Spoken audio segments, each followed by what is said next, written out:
Yes, I know. What is your doubt?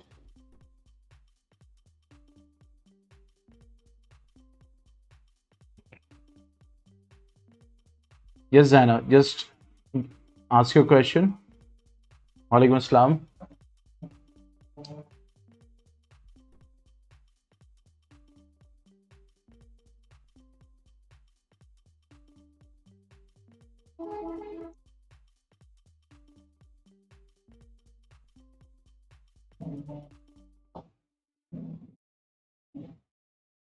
देखो, aqueous solution मतलब ऐसा कोई भी सोल्यूशन जिसमें सॉल्वेंट वाटर हो, पानी में बनाया हुआ सोल्यूशन, वो एक्वस सोल्यूशन।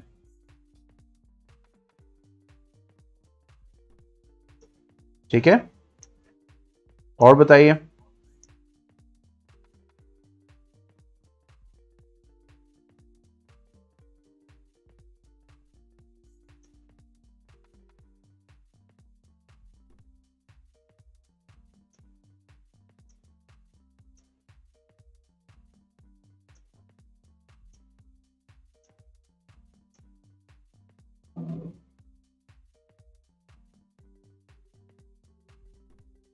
और क्या क्वेश्चन है बताइए।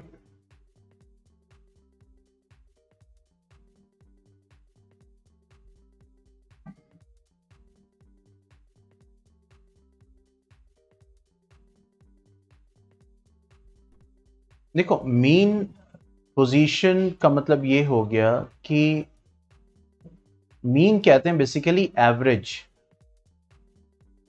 ठीक है, मतलब कोई भी दो पॉइंट से मान लो ए और बी, तो मीन पोजीशन क्या हो जाएगा, इन दोनों के बीच की पोजीशन। ठीक है, तो ये पोजीशन क्या बन जाएगी, मीन पोजीशन। क्योंकि देखो, जो भी दो पॉइंट, जैसे मान लो 2 + 3 है, अब जब भी तुम इसका एवरेज लोगे तो देखो कितना आएगा, 2.5, यानी 2 और 3 के बीच में ही आओगे तुम, यहीं पे आएगा 2.5। एग्जैक्टली।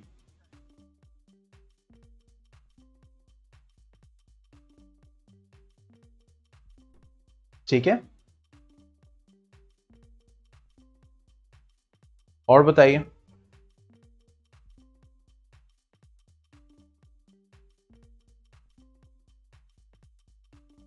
एडिक्वेट मतलब कि अच्छा खासा अमाउंट, मतलब काम भर जितना रिक्वायर्ड है उतना अवेलेबल है। एडिक्वेट का मतलब ये होता है।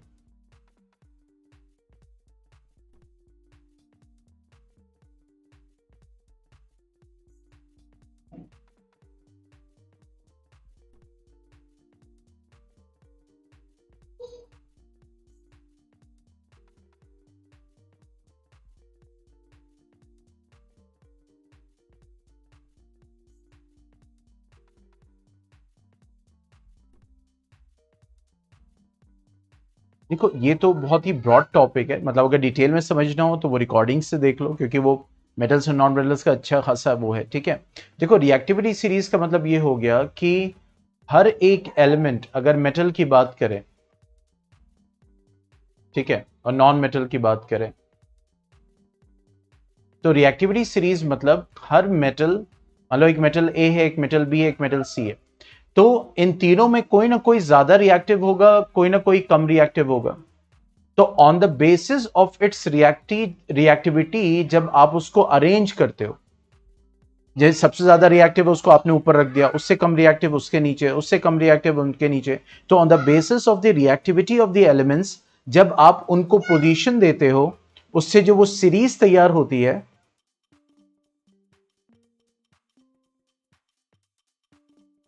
नहीं, तो वही वही मैं बता रहा हूं ना, आप रिएक्टिविटी सीरीज पूछ रहे हैं, रिएक्शन इन वाटर पूछ रही हैं।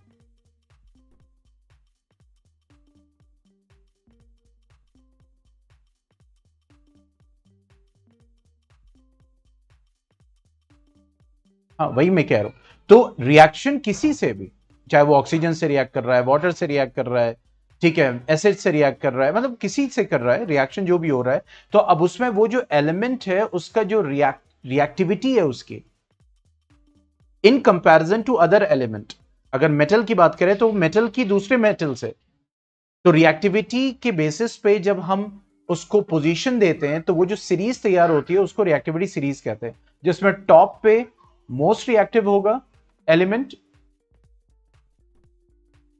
और बॉटम पे लीस्ट रिएक्टिव एलिमेंट होगा।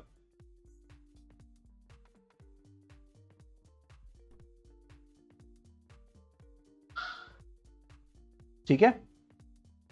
अब उसमें डिफरेंट डिफरेंट अगर मेटल्स की बात करें तो आपका सोडियम आ गया, पोटेशियम हो गया, ठीक है, sodium, potassium, barium, calcium, magnesium, aluminium, zinc, iron, nickel, tin, lead, okay, then hydrogen, copper, okay, then gold, then silver, then platinum, पूरी सीरीज होती है। तो वो उनके रिएक्टिविटी का जो पैटर्न था उसके हिसाब से, क्योंकि जो ज्यादा रिएक्टिव होगा उसको आपको ज्यादा कंडीशन देने की जरूरत नहीं पड़ेगी, जो कम रिएक्टिव होगा उसको आपको स्ट्रॉन्ग कंडीशन देने की जरूरत पड़ेगी। जैसे अब आयरन है, सोडियम है, सोडियम को आपको कुछ नहीं करना, इवन अब आप पानी में डालोगे तो एकदम एक्सप्लोजन के साथ जो है ये क्या बनाएगा, सोडियम हाइड्रोक्साइड बनाएगा और हाइड्रोजन गैस बनाएगा, इतना ज्यादा रिएक्टिव होता है। ठीक है, तो इसको आपको एक्स्ट्रा कंडीशन देने की जरूरत नहीं पड़ेगी, आपसे सोडियम डाल दो, अगर ज्यादा सोडियम डाल दिया तो एक्सप्लोड भी कर जाता है। तो मतलब सोचो कितना रिएक्टिव है। ठीक है, और वही आयरन है, अगर आयरन को आपको करना पड़ेगा तो देखो आयरन को आपको हीट करना पड़ता है। अब देखो जितना कम रिएक्टिव होगा उतना कंडीशन स्ट्रांग देना पड़ेगा रिएक्शन कराने के लिए। तो आयरन को हमें क्या करना पड़ता है, एक तो इसको रेड हॉट करना पड़ता है, आप सोचो इसको गर्म करना पड़ता है, फिर उसके बाद जो पानी है वो भी स्टीम के फॉर्म में, तब जाके रिएक्शन होता है उसका। बात समझ में आ रही? तो देखो सोडियम के मुकाबले आयरन, इसका मतलब क्या हो गया, बहुत कम रिएक्टिव है वाटर से।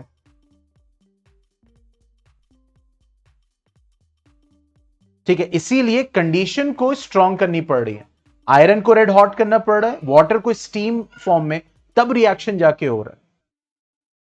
और यहां सोडियम कुछ नहीं, सोडियम को लो सीधा नॉर्मल पानी ले लो, सोडियम में डाल दो, सोडियम डाल दो पानी में, रिएक्शन हो जाए, कुछ करना ही नहीं है तुम्हें। क्यों? क्योंकि रिएक्टिव ज्यादा है वो। ठीक है, तो उसी के बेसिस पे वो सीरीज तैयार होती है जिसको हम रिएक्टिविटी सीरीज करते हैं। मेटल में भी सेम अकर से नॉन मेटल। ये मतलब एक बेसिक लेवल पे मैंने आपको बताया।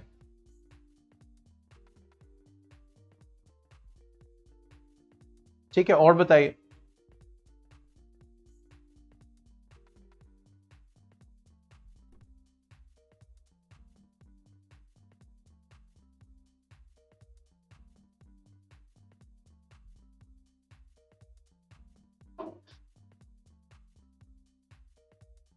हाँ देखो यहां पे प्लास्टर ऑफ पेरिस क्या है, प्लास्टर ऑफ पेरिस जिसको पीओपी भी कहते हैं। ठीक है, इसका फॉर्मूला पता है आपको क्या होता है?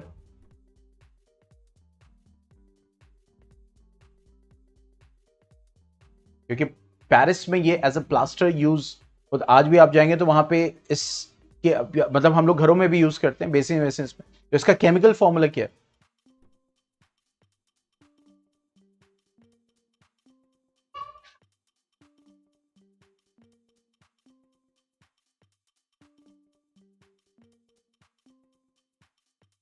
कुछ कैल्शियम से है,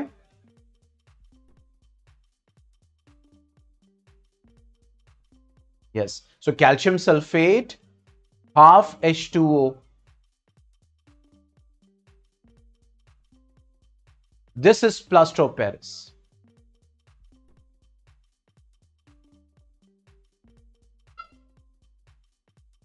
तो ये जो प्लास्टर ऑफ पेरिस है ये वो कंपाउंड्स हैं जनरली जो हमें उस चैप्टर में स्टडी करने। अब calcium sulphate dot half H2O, ये प्लास्टर ऑफ पेरिस का केमिकल फॉर्मूला है, प्लास्टर करने पे यूज हुआ था पेरिस में, इसको जो है वो यूज किया गया, मतलब बहुत बड़े स्केल पे यूज किया गया, हम अपने घर में यूज करते हैं। ठीक है, बहुत जगह यूज करते हैं, टॉयज बनाने में यूज करते हैं, स्टैचूज बनाने में यूज करते हैं, बेसिन्स को फिक्स करने में यूज करते हैं।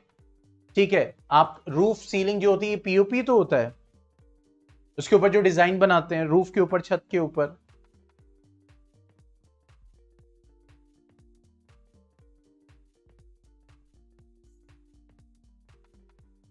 It's obviously it's a compound. भाई कैल्शियम सल्फेट ये तो कंपाउंड ही है ना। भाई कंपाउंड किसको कहते हैं? भाई वो आपका फॉर्म जिसमें दो एटम या उससे ज्यादा atoms fix ratio by mass में है।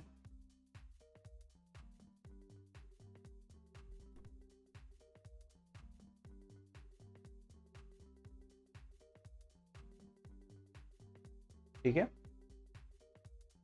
और बताइए। बस। Okay, welcome. चलिए, ठीक है, okay then, goodbye, take care, अस्सलाम वालेकुम।